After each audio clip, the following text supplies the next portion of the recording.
Hello everyone, அஸ்ஸலாமு அலைக்கும். Welcome back to our channel. இன்றைக்கி அயானுக்காக மார்னிங் பிரேக்ஃபாஸ்ட் பீட்ரூட் சப்பாத்தி தான் ரெடி பண்ண போகிறேன்.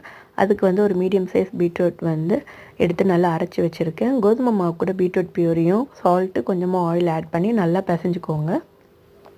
இந்த மாதிரி நல்லா பிசைஞ்சதுக்கப்புறமா அது கொஞ்சமாக மேலே ஆயில் அப்ளை பண்ணிவிட்டு ஒரு 10 to 15 மினிட்ஸ் ஊறினா போதும். ஊறினதுக்கப்புறமா கொஞ்சம் பெரிய பாலாக எடுத்துக்கோங்க. அதை நல்லா திரட்டிட்டு இந்த மாதிரி ரவுண்ட் ஷேப்பு வரதுக்காக நான் இந்த மாதிரி பண்ணியிருக்கேன். இப்போ தவா நல்லா காஞ்சிருக்கு. அதில் 2 சைடும் போட்டு நல்லா வேக வச்சுட்டு அதுக்கப்புறமா கீ ஆட் பண்ணியிருக்கேன். உங்களுக்கு ஆயில் வேணாலும் ஆயிலும் ஆட் பண்ணிக்கலாம்.